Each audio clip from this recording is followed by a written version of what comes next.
الحمد لله رب العالمين نحمده ونستعينه ونستغفره ونعوذ بالله من شرور أنفسنا ومن سيئات أعمالنا من يهده الله فلا مضل له ومن يضلله فلا هادي له وأشهد أن لا إله إلا الله وحده لا شريك له وأشهد أن محمدا عبده ورسوله أما بعد أعوذ بالله من الشيطان الرجيم أفمن حق عليه كلمة العذاب أفأنت تنقذ من في النار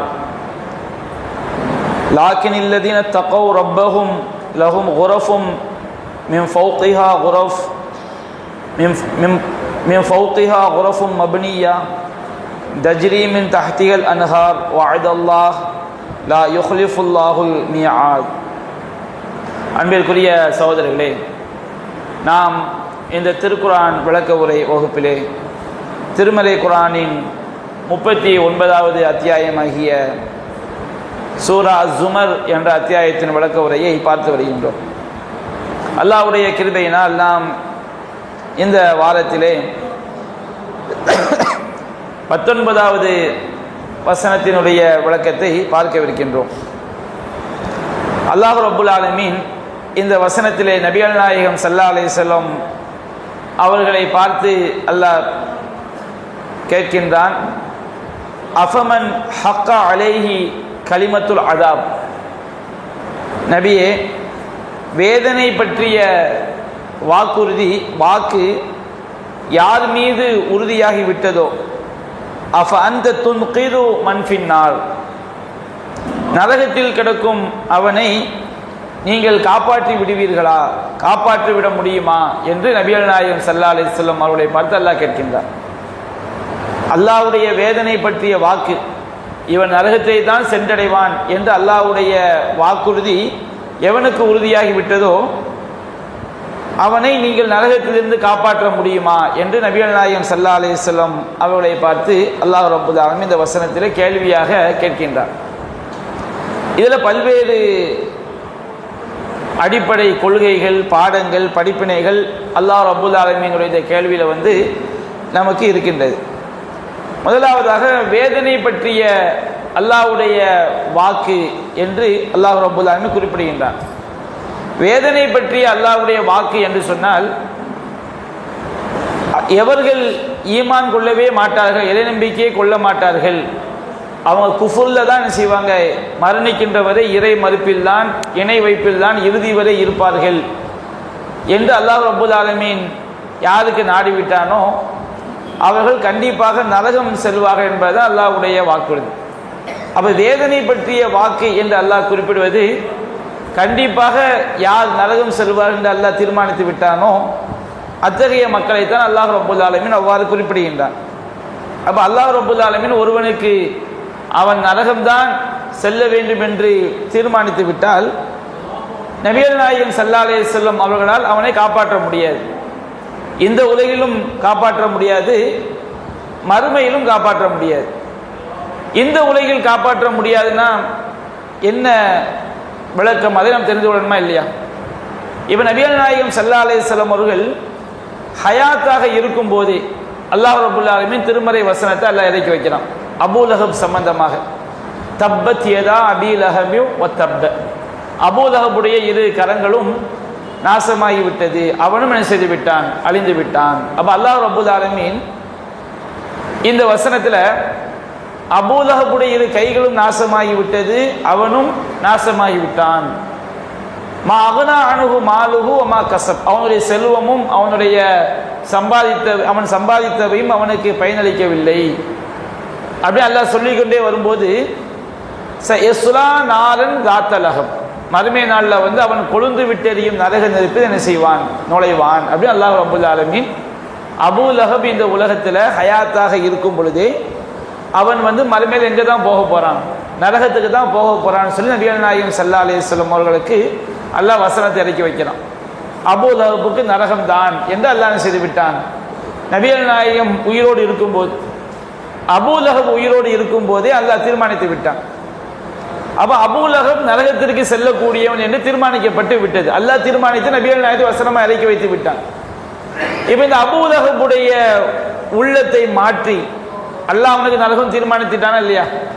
Abu லஹபுடைய உள்ளத்தை மாற்றி அவனை ஈமான் கொள்ள வைத்து நரகத்தை விட்டு காப்பாற்றுவதற்கு நபிகள் நாயகம் ஸல்லல்லாஹு அலைஹி வஸல்லம் அவர்களால் இயலுமான்னு கேட்டால் கண்டிப்பா செய்யாது, இயலாது.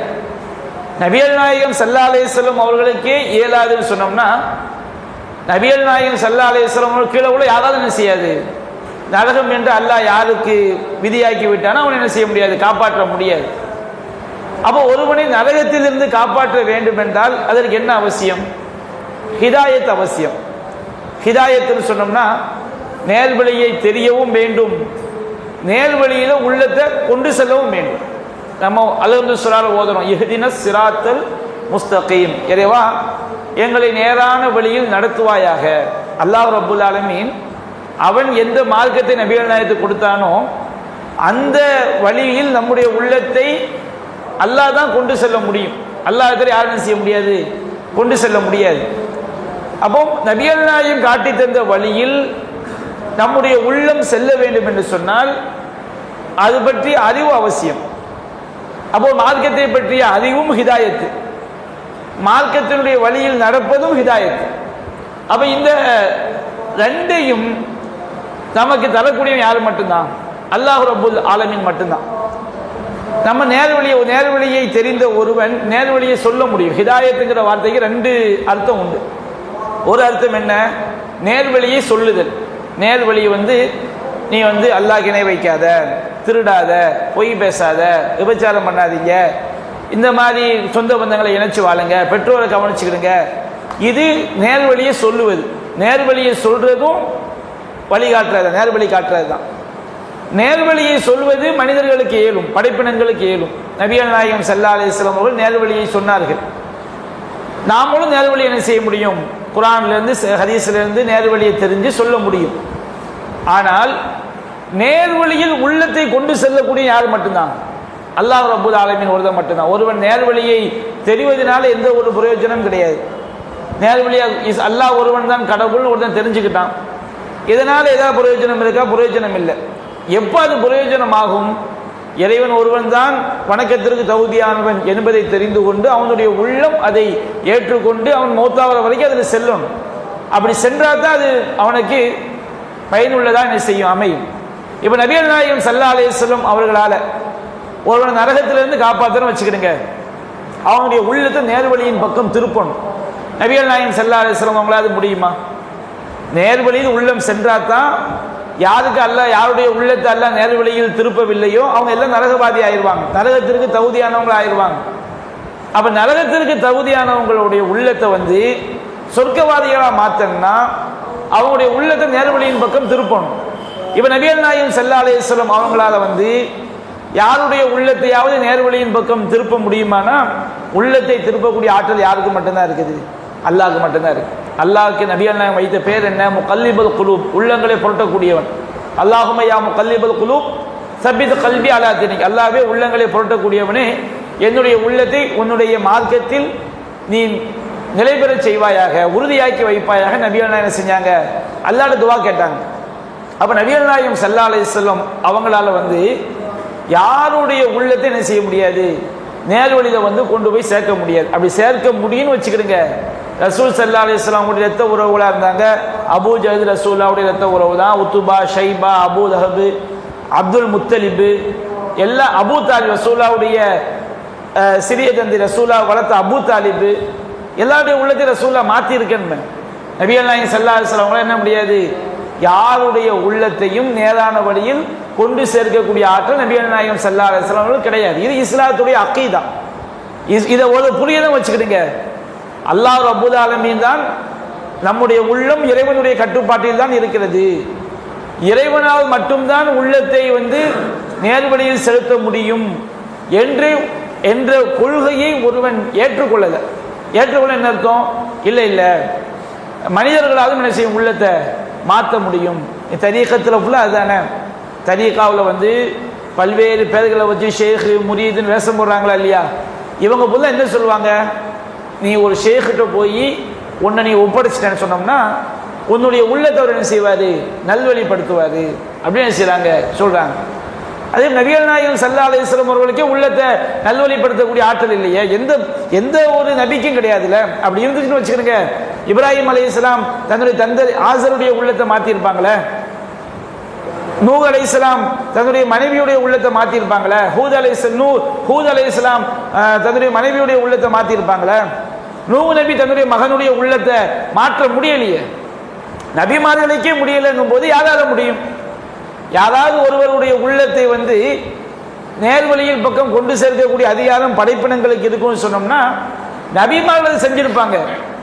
நபிமார்களுக்கு அவங்களுடைய நெருங்கிய உறவுகளை மனைவிய நூஹ் நபியால தன்னுடைய மனைவியை மாற்ற முடியவில்லை, லூத் நபியால் தன்னுடைய மனைவியை மாற்ற முடியவில்லை, இப்ராஹிம் நபியால் தந்தையை மாற்ற முடியவில்லை, நபிகள் நாயகத்தால் எத்தனையோ பேரை மாற்ற முடியவில்லை. அப்படின்னு சொன்னோம்னா நபிகள் நாயகம் நபிமார்களுக்கும் நபிமார்களிலேயே தலைவரான நபிகள் நாயகம் ஸல்லல்லாஹு அலைஹி வஸல்லம் அவர்களுக்கும் அந்த ஆற்றல் இல்லைன்னு சொன்னோம்னா இன்னைக்கு இருக்கக்கூடிய ஷேக் முரீதுமார்களுக்கு இவங்கெல்லாம் எப்படி முடியும்? அப்ப இவங்கெல்லாம் வழிகேடர்கள், தெளிவான ஷிர்கின் பக்கம் சமுதாயத்தை கொண்டு போய் தள்ளுறாங்க என்பதை இந்த வசனத்தை நாம் புரிந்து கொள்ளலாம். ஏராளமான வசனங்கள் இருக்குது குர்ஆன்ல. அல்லாஹ் ஒரு இடத்துல சொல்லி காட்டுமா, நபியே இன்னகல தஹ்தி இலா சிராத்தின் முஸ்தகீம், நபியே நீங்கள் நேரான பாதைக்கு வழிகாட்டுகிறீர் அப்படின்னு அல்லாஹ் ஒரு வசனத்தை சொல்றான். இன்னொரு இடத்துல அல்லாஹ் சொல்லி காட்டுகின்றான், இன்னகலா தஹ்தி மன் அஹ்பப்த, நபியே நீ நாடியோருக்கு என்ன செய்ய முடியாது, நேர்வழி காட்ட முடியாது. வலாக்கின்னல்லாஹ் யஹ்தி மன் யஷா, மாறாக அல்லாஹ் தான் நாடியோருக்கு என்ன செய்கிறான், நேரான வழியை காட்டுகிறான். வழிகட்ட கூட்டம் தான் என்ன செய்வாங்க தெரியுமா, இந்த வசனத்தை விட்டுருவாங்க, இன்னொரு வசனத்தை மட்டும் எடுத்து தவறான வியாக்கியானம் கொடுப்பாங்க. நபியே இன்னகல தஹ்தி இலா சிராத்தின் முஸ்தகீம், நபியே நீங்கள் நேரான பாதைக்கு வழிகாட்டுகிறீர். பார்த்தீர்களா, நபிகள் நாயகம் ஸல்லல்லாஹு அலைஹி வஸல்லம் அவங்க நேர்வழி காட்டுவாங்க, நபிகள் நாயகத்தால நேர்வழி காட்ட முடியும். எந்த அர்த்தத்தில் சொல்றான், உள்ளத்தை மாத்திர அர்த்தத்தில். குர்ஆன்ல அல்லாஹ்வே சொல்லிட்டான். அப்ப நபிகள் நாயகம் நேர்வழி காட்ட முடியும். அது போன்று என்ன செய்வார்கள், உலமாக்கள் நேர்வழி காட்டுவார்கள், அவுலியாக்கள் நேர்வழி காட்டுவார்கள் அப்படின்னு சொல்லி அந்த உள்ளத்தை அவங்க நேர்வழியில் செலுத்த முடியும் என்பதை போன்று செய்வாங்க வழிகேடர்கள். இந்த வசனங்களுக்கு வியாக்கியானம் சொல்லுவாங்க. நபியே நீங்கள் நேரான பாதையை காட்டுகிறீர் என்பதுடைய அர்த்தம் என்ன, நேர்வழியை சொல்கிறீர். நேர்வழி காட்டுதல் என்பது ரெண்டு அர்த்தங்களை சொன்ன நம்ம முன்கூட்டியே சொல்லி காட்டணும். நேர்வழி காட்டுதல் இரண்டு அர்த்தங்களை உடையது. நேர்வழியை சொல்றது, நேர்வழி காட்டுறது. நேர்வழியின் பக்கம் உள்ளத்தை திருப்புவதும் நேர்வழி காட்டுவது. அப்ப நபிகள் நாயகமே நீங்கள் நேரான பாதையை காட்டுகிறீர் என்பது அர்த்தம் என்ன, அல்லாஹ்விடமிருந்து சரியான மார்க்கத்தை வஹி மூலமாக பெற்று நம் மக்களுக்கு ரசூலுல்லாஹ் சொன்னாங்க. இது நேர்வழி காட்டுறது. அல்லாஹ்விடமிருந்து பெற்ற மார்க்கத்தை அவங்க எதையுமே என்ன செய்யல, மறைக்கல. எல்லா நேர்வழியும் அவங்க சொல்லிட்டு போயிட்டாங்க. இன்னகலா தஹ்தி மன் அஹ்பப்த, நபியே நீங்கள் நாடியோருக்கு நேர்வழி காட்ட முடியாதுன்னு அல்லாஹ் சொல்வது உள்ளத்தை நேர்வழியில் செலுத்துவது. நபிகள் நாயகம் ஸல்லல்லாஹு அலைஹி வஸல்லம் அவங்க நாடியை யாருக்கு என்ன செய்ய முடியாது, அவங்க நேர்வழி காட்ட முடியல. நபிகள் நாயகத்துக்கே உள்ளத்தை மாற்றக்கூடிய ஆற்றல் வேறு யாருக்கு முடியும்? நம்ம ஊர்ல முன்னாடி ஒரு பழக்கம் இருந்துச்சு, இப்போ கம்மியா இருக்குது. என்ன பழக்கம், மை போடுற பழக்கம். மை போடுறன்னா என்னது, ஏதாவது வீட்டில் சில வீடுகளில் மாமியார் மருமகளுக்கு மத்தியில் ஒத்து போகாது, ஒரே பஞ்சாயத்தாக இருக்கும். ஒன்று மாமி சரி இருக்காது, மருமக சரி இருக்க மாட்டாங்க. எப்படி குடும்பத்தை எப்படி ரன் பண்ணணும், எதில் சகிச்சு போகணும் அப்படிங்கிற அறிவு கிடையாது. தொட்ட தொண்ணூறுக்கும் அவங்களுக்குள்ள பிரச்சனை வெடிச்சுக்கிட்டே இருக்கும். ஒன்று மருமகளுக்கு தெரியாது, மாமியாருக்கு தெரியாது. சில குடும்பங்களில் பார்த்தோன்னா கணவன் மனைவிக்கு மத்தியில் என்ன செய்யாது, ஒத்து போகாது. அப்போ என்ன செய்வாங்க, ஐடியா கொடுப்பாங்க, நீ அந்த அஜரத்துட்டு போய் என்ன செய்யி, மை போட்டுப்பாரு. அவர்கிட்ட போய் மை போடுறேன்னா அவர்கிட்ட போய் ஏதாவது ஒரு சீனி என்னத்தையா தருவார். அதை ஏதாவது ஒரு பாலில் இல்லையா கலந்து உணவில் கலந்து என்ன செய்யுங்க அவர் கொடுத்துட்டோம்னா மனசு மாறிடுவார் அப்படின்னு செய்வாங்க, சொல்லுவாங்க. அது எப்படி முடியும்? இதெல்லாம் பயங்கரமான ஒரு இணை வைப்பு நம்பிக்கை. ஒரு தாயார் சீனியை கலந்து கொடுக்கறதுனால பையனுடைய உள்ளம் தாயை நோக்கி திரும்புமா? அது ஒரு மனைவி கணவனுக்கு அதை கலந்து கொடுக்கறதுனால கணவனுடைய உள்ளம் மனைவியை நோக்கி திரும்பிடுமா? உள்ளங்க யாருடைய கையில் இருக்குது?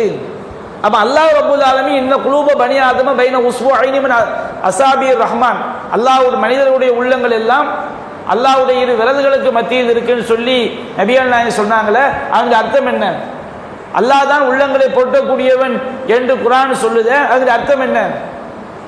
நபிகள் நாயகத்தை பார்த்து அல்லாஹ் சொல்றானே, நபியே உம்முடைய உள்ளத்தை நாம் நேர்வழியில் உறுதிப்படுத்தி இருக்காவிட்டால் குந்த தர்க்கன இலைய ஷையன் கலீலா, நீ அவர்களை நோக்கி என்ன செய்திருப்பீர், கொஞ்சமேனும் சாய்ந்திருப்பீர். நபிகள் நாயகத்துடைய உள்ளத்தை உறுதிப்படுத்தி வைக்கிறவன் யாரு?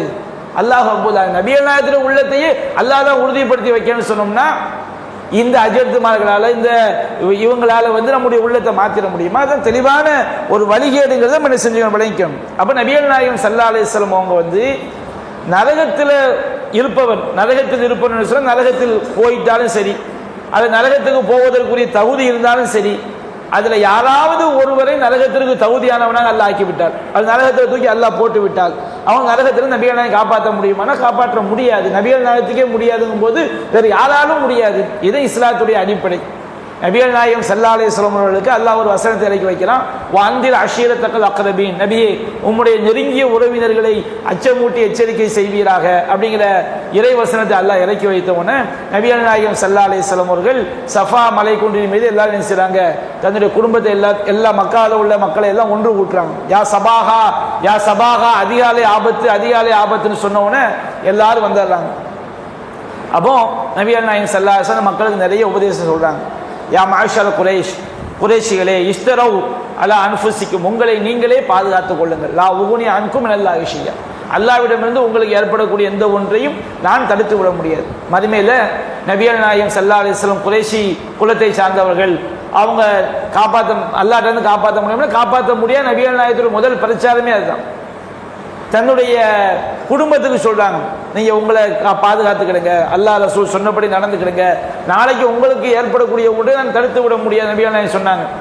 தன்னுடைய தந்தை உடன் பிறந்த சகோதரி மாமி சஃபியா ரலியல்லாஹு அன்ஹா, ரசூலுல்லாஹ்வுடைய மனைவி ஒரு சஃபியா இருக்கிறாங்க, ரசூலுல்லாஹ்வுடைய மாமி பேரு சஃபியா, தன்னுடைய மனைவி சஃபி, தன்னுடைய மாமி சஃபியா சொல்றாங்க, யா சஃபியா அம்மத்த ரசூலுல்லாஹ், ரசூலுல்லாஹ்வுடைய மாமி சஃபியாவே இஷ்டரி அலா அன்ஃபுசிக், உங்களை நீங்களே பாதுகாத்துக் கொள்ளுங்கள். லா உகுனி அன்கி மினல்லாஹி ஷையா, உங்களுக்கு ஏற்படக்கூடிய அல்லாஹ்விடமிருந்து உங்களுக்கு ஏற்படக்கூடிய எந்த ஒன்றையும் நான் தடுத்து விட முடியாது. நபிகள் நாயகத்துடைய வாக்கு மூலம் சஹீஹுல் புகாரி போன்ற நூல்களில் பதிவு செய்யப்பட்டிருக்கு. தன்னுடைய தந்தை உடைய சகோதரர் அப்பாஸ் அந்த சபையில் இருக்கிறார்.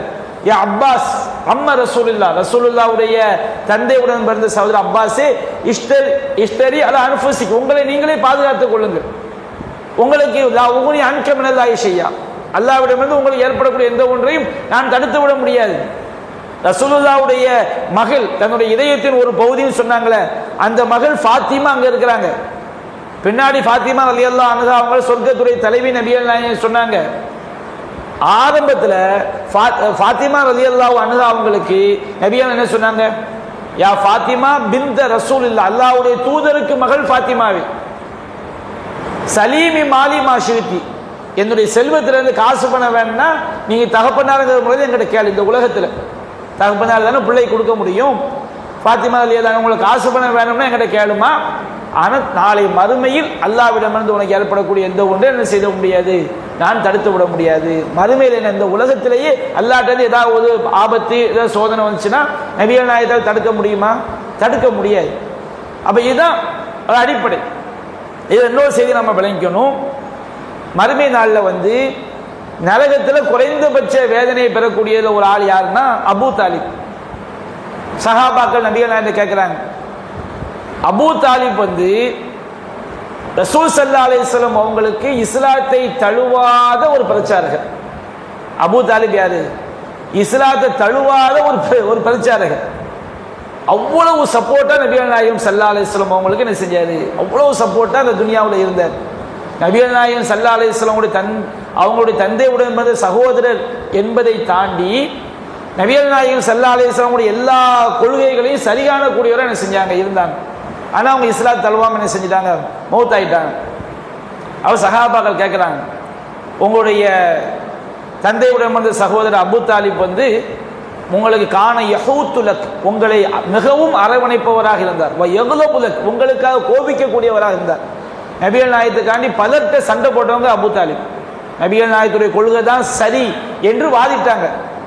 அந்த அபூ தாலிபுக்கு நீங்க ஏதாவது செய்ய முடியுமா? ஏன்னா அவர் அபூதர்பு மாதிரி இருக்கல, ஃபிரௌன் மாதிரி இருக்கல.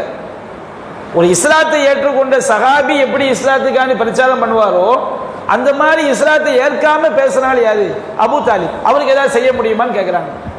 அப்ப நபிகள் நாயகம் சொன்னாங்க, என்னுடைய பரிந்துரை மட்டும் இல்லாவிட்டால் அவர் நரகத்துடைய அடித்தட்டில் இருந்திருப்பார். அப்ப நபிகள் நாயகத்துடைய ஷஃபாத்தை வச்சு அவர் நரகத்துடைய மேல்தட்டுக்கு வர்றார். அப்ப குர்ஆன்ல அல்லாஹ் சொல்றான், நபி நரகத்திற்கு தகுதியானபடி காப்பாற்ற முடியுமா? அல்ல கேட்கிறான்னு சொன்னோம்னா காப்பாற்ற முடியாது. அப்ப அபூ தாலிப் வந்து நபிகள் அந்த ஹதீஸ் வந்து இந்த வசனத்துக்கு முரணானா முரண் கிடையாது. முதலாவது விளங்கிக்கணும், அபூ தாலிப் அவர்களை நபிகள் நாயகம் ஸல்லல்லாஹு அலைஹி வஸல்லம் அவர்கள் நரகத்தை விட்டு காப்பாற்ற முடியாது. என்ன செய்ய முடியாது? அவங்க நரகத்துல இருப்பாங்க. நிரந்தரமான நரகம் தான். நிரந்தரமான நரகத்துல வந்து அபூ தாலிப் இருப்பார். அபூ தாலிபுக்கு மட்டும் கிடையாது, நரகத்துல வந்து குறைந்தபட்ச வேதனை இன்னும் பதில் பெறுவாங்க. மறுமை நாளில் வந்து ஒரு அடியான் நரகத்துல குறைந்தபட்ச வேதனைக்குரிய அடியான், குறைந்தபட்ச வேதனை. அந்த அடியான குறைந்தபட்ச வேதனை என்ன? அவனுடைய உள்ளங்கால்களில் 2 நெருப்பு கங்குகள் வைக்கப்படும். மண்ட கபால் அப்படியே கொதிச்சு வடியும். அப்படி இந்த உடம்பு கிடையாது. நரகவாதியுடைய ஒரு கடவாய் பல்லே உகது மலை சைஸ்ல இருக்கும். ஒரு பல்லு உகது மலை சைஸ்ல இருக்கும்னா அவன் தலை எவ்வளவு சைஸ்ல இருக்கும், அவனுடைய உடம்பு எவ்வளவு சைஸ்ல இருக்குன்னு பாருங்க. நரகவாதியுடைய இந்த புறத்திலிருந்து இந்த புறத்துக்கு போயிட்டு வர்றதுக்கு 3 நாள் ஆகும். நிற்காம போனான், பயங்கர வேகத்தில் போனா கூட 3 நாள் ஆகும். அவ்வளவு சைஸு ஒரு நரகவாதி. ஒரு நரகவாதியே காஷ்மீர்லேருந்து கன்னியாகுமரி வரைக்கும் இருப்பான், சும்மா ஒரு விளங்கி கொள்றதுக்காண்டி. அவ்வளவு பெரிய சைஸில் தூக்கி போடும்போது நரகத்தில் வந்து உள்ளங்காலில் 2 நெருப்பு கங்கு வைக்கப்பட்டா மண்ட கபாலம் அப்படி கொதித்து வடியும் சொன்னால் எவ்வளோ பயங்கரமான ஒரு வேதனை தான். நரகத்தில் குறைந்தபட்ச வேதனை. நரகத்தில் குறைந்தபட்ச வேதனையை அனுபவிக்கக்கூடிய ஒருத்தனை எடுத்து அல்லாஹ் கேட்பான், என்னுடைய அடியானே இந்த பூமி முழுவதையும் உனக்கு தங்கமாக்கி தந்தால் நீ என்ன செய்வாய்?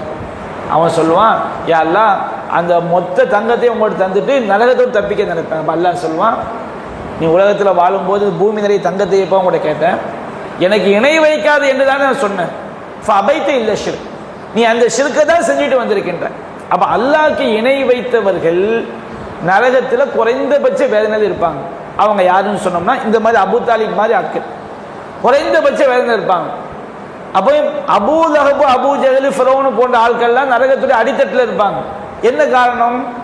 அவங்க அல்லாஹ்க்கு இணை வச்சாங்க, அவ்வளவு பெரிய பகைமையும் பாராட்டினாங்க.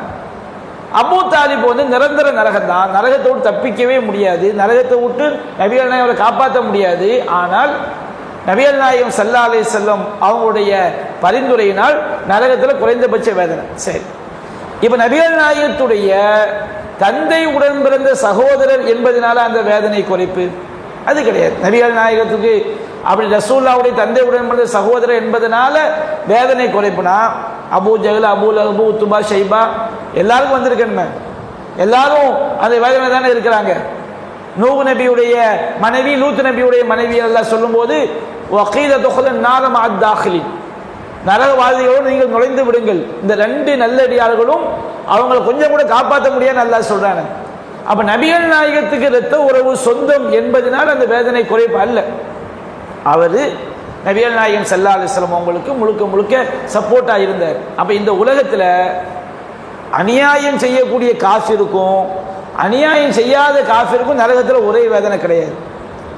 ஒரு காஃபிர் வந்து கடுமையா அல்லாஹ்க்கு ஷிர்க்கும் வைக்கிறான், கடுமையா அநியாயம் பண்றான், இவனுக்குள்ள தண்டனையும் ஒரு காஃபிர் வந்து ரொம்ப நல்லவனா இருக்கிறான், அல்லாஹ் இணை வைக்கிறான் ஆனா ரொம்ப நல்லவனா இருக்கிறான், இவனுக்குள்ள தண்டனையும் சமமா இருந்தா நியாயமா? நீதி கிடையாதுல்ல.